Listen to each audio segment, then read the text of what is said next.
mamo sisi omuntu sakesikole egameni likaJesu. Haleluya. Khona sakesikole egameni likaJesu. Haleluya. Usuku namhlanje, praise the Lord. Siyabonga. First Kings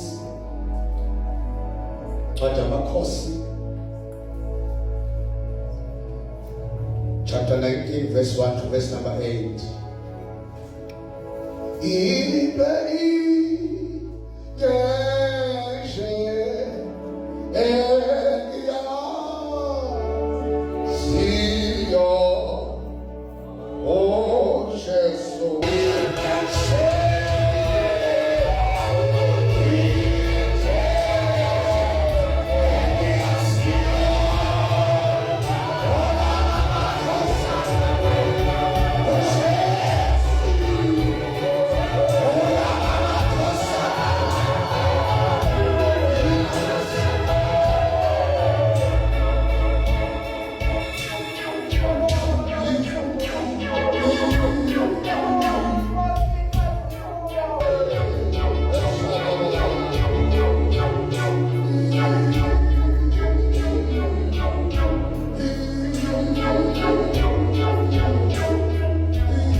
If it wasn't the love of God, that I'm figuring December 2025, I am a testimony of this kind of love. Always tata sekuthulela abantu imoto yakho ilandelwa matshela umuntu kodwa uyotshela ubizayo. This kind of love baba sisi ikwazi ukuthanda ukugcinana sebeza kuyigqekeza imoto yakho ufike uvulekile emoto mazi ukuthi obani lakumakulandelayo. But this kind of love sekuyoshaya ungasabi lutho. This kind of love onosigcinemo kusukela uJanuwari up until this far. Asifikanga uDisemba ngamandla ethu, asifikanga ngoba sithandaza kakhulu kodwa sibanjwe uthando lwakhe. Rapakasaya atuphole ikhona into eyakuhlukanisa nothando lwakhe. Shanele brakasa yakusibula ngasihlangano sehlangano negama lami. But this kind of love kept me up until this time. This is my testimony. This is my testimony. This is my testimony. Ihlangano afika abantu bekhona kulo mhlangano bezomtshela ukuthi bephulwane ngawe. But this kind of love has kept me up until this one. The love of God. The love of God. The love of God. And never conditions. The love of God. And Mandela. The love of God.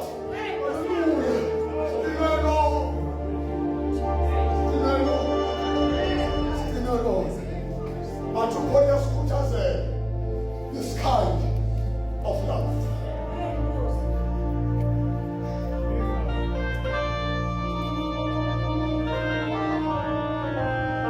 From verse 1 to verse 8. There's such a love. Chapter 19 verse 1. Yes.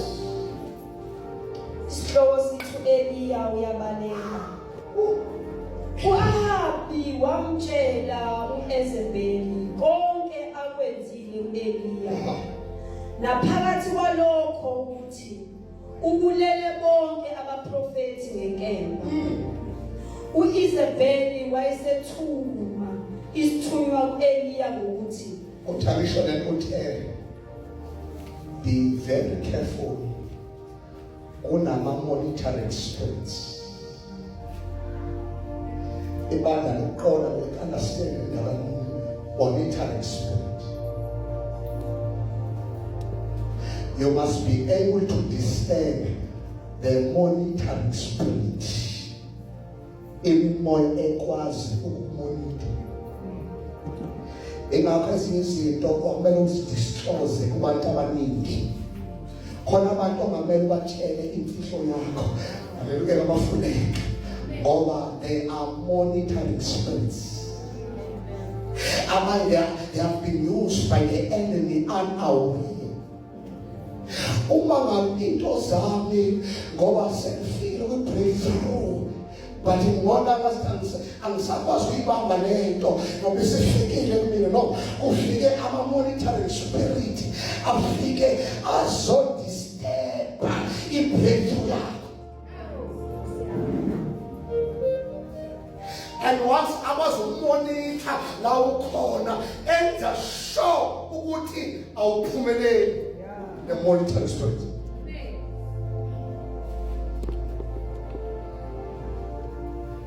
Ingakho umenyiwe ekanja kwenzeni kuba prophet bakaBhali.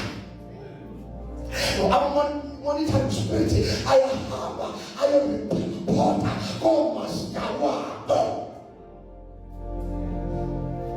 Uthi nansi umamboni ayinqobile. Hallelujah. Asenze yile soyenza ukuyom-attack the monitoring spirit. Hallelujah. Ingakho uma wanqoba njengamanje ungarelate. Ngoba the enemy ayirelate after ifitwe after unqoba obenakho. Wathi tulisi ukuthi abadimoni aphumile bese relaxa. After phuma abadimoni hamba kuye kuNkulunkulu hamba entabeni uyothandaza for the protection of your kids. Because the enemy ngakuhloza ihlo lesitha. Hallelujah. The monitoring spirits. Yes. U-Isabel wayesethuma isithunywa ku-Eliya ngokuthi mabenze njalo kibo uNkulunkulu benezele futhi. Wamfungela. Uneyifunga ezifungele wena. Ongaqonda indaba ye-spiritual warfare. Uthi ngoDisemba kuzoshayisa le moto. NgoDisemba ngekafike emaholidini kuneyifungo ezifungiwe. Kodwa namhlanje sizothandisa. Ngisho kuthiwa kuhlezi uhlelo emkhathini wayiwe enyangeni namhlanje sizokhansela yonke into. Namhlanje sizokhuluma message ethi move on. Zothi isikhathi sokuhlala asisekho sonaka uTusathane namademoni benzabe. It is time to move on. Yes. Uma ngingakwenzi wena ube njengomunye wabo. Ngalesi sikhathi ngizokwenza kuwe ngalesi sikhathi yet. Esezwile lokho wasuka wahamba ukuba asinde. Ngisibambe lo. Umsusa eHoreb. The place of encounter. The place of revelation. The place where the presence of God dwells. Kwafika the spirit of fear. Ngoba njalo Sathane umezokatheka unetha the spirit of fear. It's in Bible. Wasuka eHoreb. Wasuka entabeni kaSomandla. Wehlele eZantsi. Wehlele eThaveni baba. The enemy ufukususa kwiposition yakho ayobeka eThaveni la ezoqeda khona nawe. Wamama bebawa bazotshela ukuthi ngasuka kupresence kaNkulunkulu. Wamama bashaya empilweni yawuthembi ukuthi ngamvutha. And I remember ukuthi ngivutha kwenza ngakho in the mountain of Sinai. The mountain of glory, the mountain of Shekinah glory. That's what Susan made. Why they get a tough? I'm balagay tough. Balagay tough. Yes? Waya eBerisheba elingelawaJuda. Yeah. Washiya khona inceku yakhe. Yes. Kodwa yena wahamba ibanga losuku ehlanu. Yeah. Waya wahlala phansi konwele. Wacela enhlizweni yakhe ukuba afe. Wathi semanele manje Jehova. Because of fear, wadecide ukuthi njengoba uNkulunkulu sekwanele. Sekake sebefikile empilweni yakho wadecide njengoba sekwanele uNkulunkulu noma usungamthatha mama. Mina manje. Ukhona ngisho izwi uthule yonke into. Kodwa sana usutha. Wenzakala. Sale usuthatha umphefumulo wami ngokuba angilungile kunawo baba. Walala ubuthongo phansi konwele. Bheka kwamthinta ingelosi. UNkulunkulu wenza emerge uElijah. That this was not just ordinary sleep, but to talk about Pentecost. Ngoba uNkulunkulu sekumnikeza irest. Ngokukhona abantu uNkulunkulu awuzobathatha la kubeka siyagula kanti ukuthatha nje yokufaka esibhedlela ngoba usufuna ube nerest. Ngokumoto ufuna ukuxoxa nathi kodwa we are too much busy ey'thosini. Uzobheka isimo usukelana ehamba nathi akuze instant kube nesimo esiphuthumayo kanti usafuna ukuyoxoxa nawe. Khona izinto asafuna uzambula empilweni yakho. Ibhayibheli walala ngaphansi kwesikhabothi walala and then the angel of the Lord appeared. Ofela ingelosi kasomana ngoba wasafika kwirest izulu liyarespond. Yes? Yathi kuye vuka udle. Wabheka. Nanto iqebelengwane ngasekhanda lakhe elenziwe ematsheni ashisayo nophiso lwamanzi. Wadla. Umbuzo uthi qhamba iqhubeka. Qhamba lamanzi mhlawumbe. But once we rest, there is a divine provision. UNkulunkulu ungenelela ngendlela nawe enjani. Ukufika ephumeni kuKristu. Yeah, experience a divine provision. Noma ungenelela uNkulunkulu ongajwayelekile uma usathwele izinto. Ngoba izinto ayithwele zenza ukuthi uNkulunkulu angayilethi a divine provision. Kodwa mabaqala wathi uNkulunkulu thatha uqobo lwami nakho konke kwami ngiyazinikela kuwe uzoyibona i-divine provision. Ethi Bhayibheli yamthatha ingelosi yamvusa ingelosi yamthini ingelosi yathi vuka uzothi namhlanje siyabe first issues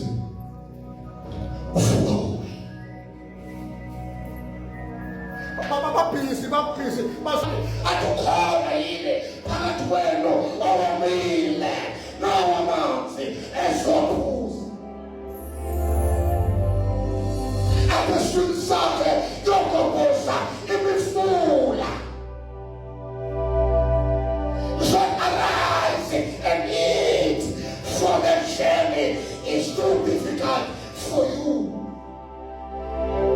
Ijeni masalana esihambayo idinga abantu abazodla, idinga abantu abazodla.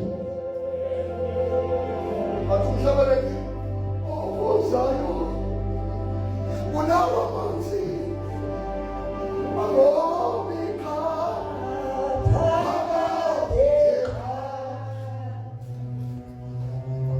Ethi Bhayibheli yathi ingelosi uvuka udle uphuze ngokuba mntwana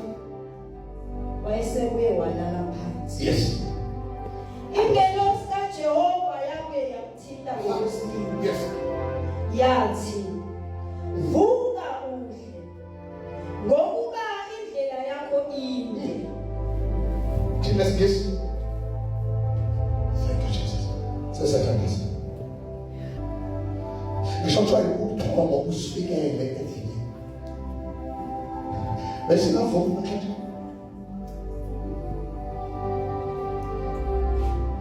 It is to get up in it.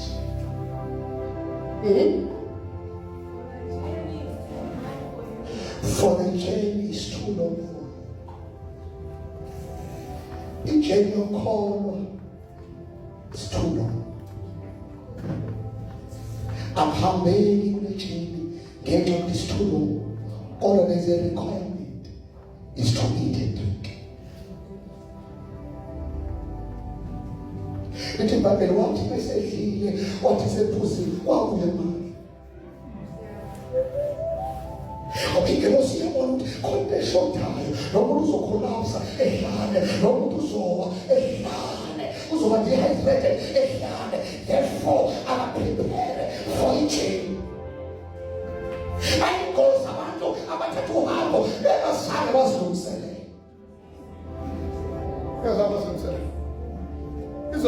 Izolo ngehlelo ihlazo.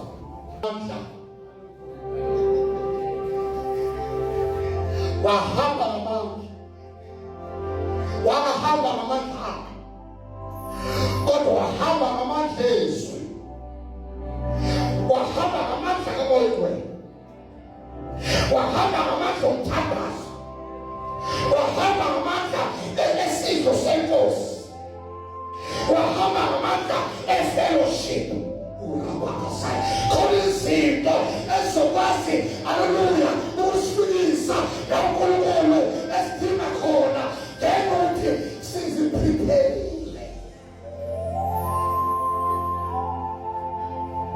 Uthangulula lawo bazoshada ntobe ngofethu.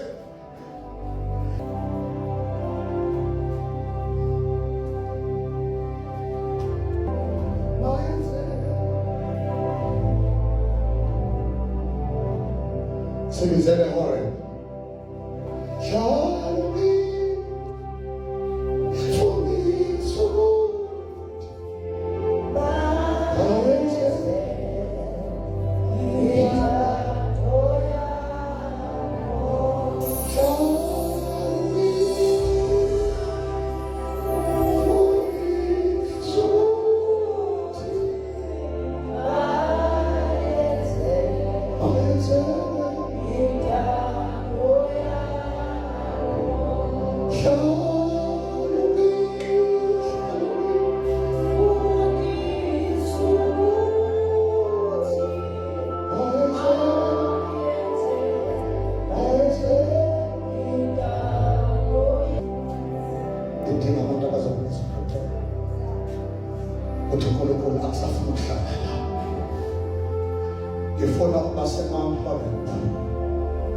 The mountain of glory. Ngifuna ukuba presence yakho. Ungabizwa ukuthi ungazulula amaholide, hlala ungazulula. Ngenxa yokuthi maintain ubudlelwano bakho nomoya ongcwele. Ubani kuya ngami besokwenzeka ngo-2026. I won't carry much. In order for us to survive.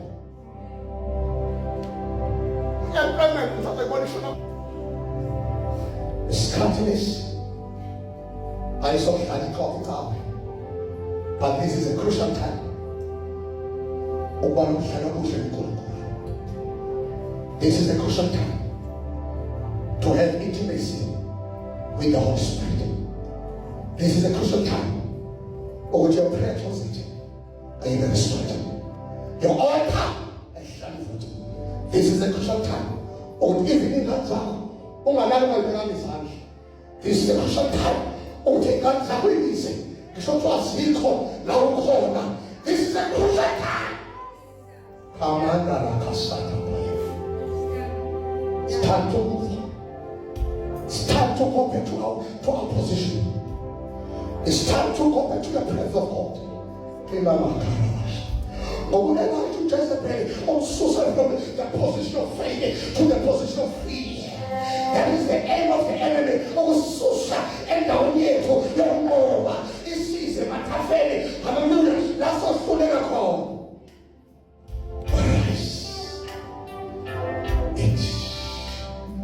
For the journey is too long for you. Let us stand.